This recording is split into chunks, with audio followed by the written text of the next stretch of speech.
La redada policíaca a un baile de hombres que se realizó en la colonia tabacalera el 18 de noviembre de 1901 se convirtió en un punto de referencia en la historia de México, colocando el tema de la homosexualidad por primera vez en el ojo público. Y no solo eso, a la distancia este evento también puede verse como un fiel reflejo sobre cómo operaban el influyentismo, el abuso de poder y la discriminación en el México de principios del siglo XX. Durante la época aristocrática en México, la homosexualidad era un tema del que ni siquiera se hablaba, y por lo tanto, era común que los hombres gays se casaran y tuvieran hijos, para guardar las apariencias. En ese contexto social donde imperaba la condena pública hacia la diversidad sexual, se hacían bailes clandestinos entre personas del mismo sexo. Estas reuniones de hombres y mujeres transvestidas se realizaban bajo el concepto de fiestas de disfraces.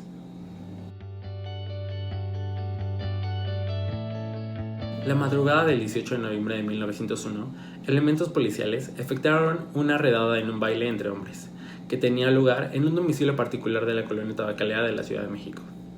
De acuerdo a los reportes, lo que llamó la atención de las autoridades fue ver tantos carruajes en el exterior de la fiesta y por eso decidieron entrar. Esa noche fueron arrestados 41 hombres, de los cuales 19 estaban vestidos de mujer. Luego de ser sacados de la casa, los participantes vestidos de hombres fueron llevados al batallón 24 de la policía. En tanto, los que estaban ataviados como mujeres fueron llevados al cuartel de la policía montada. Como primer castigo, todos fueron obligados a barrer la calle, usando la ropa que habían portado en aquella fiesta. Aunque el gobierno intentó que el asunto pasara desapercibido, ya que entre los detenidos había miembros de la clase alta de la sociedad porfiriana, días después, la prensa convirtió el incidente en todo un escándalo que popularmente fue nombrado como el baile de los 41 o el baile de los 41 maricones. Son famosas las caricaturas publicadas sobre el incidente, principalmente las que realizó José Guadalupe Posada, que venían acompañadas de rimas. Con el paso de los días, en las calles comenzó a especularse sobre la identidad de los detenidos, quienes nunca fueron presentados ante la prensa. Alrededor del tema comenzó a tejerse un hermetismo total por parte de las autoridades, pues como ya habíamos mencionado, varios de los implicados en el escándalo pertenecían a la clase alta. En realidad, todo ese secreto obedeció al participante número 42 del baile, Ignacio de la Torre, a quien se le permitió fugarse por las casas contiguas debido al impacto que su detención podría tener en la familia presidencial.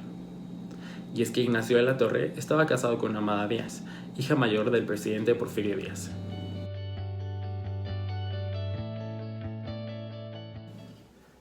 El mismo día de su detención, alrededor de las 5:30 de la mañana, los detenidos del baile fueron enviados a Veracruz sin haber sido sometidos a algún proceso o juicio previo.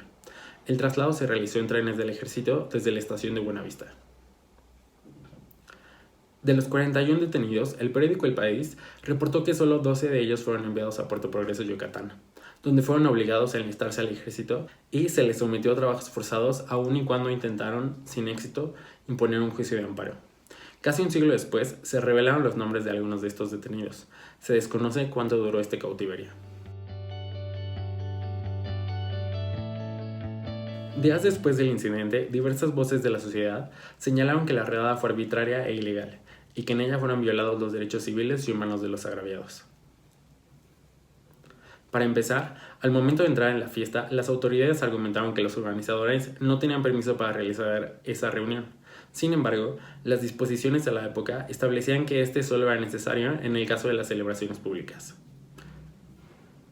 Como las leyes no sancionaban a la homosexualidad como tal, para justificar la irrupción en el baile de los 41, las fuerzas del orden interpretaron a su manera el Código Penal vigente, donde se sancionaban delitos contra las buenas costumbres y la moral.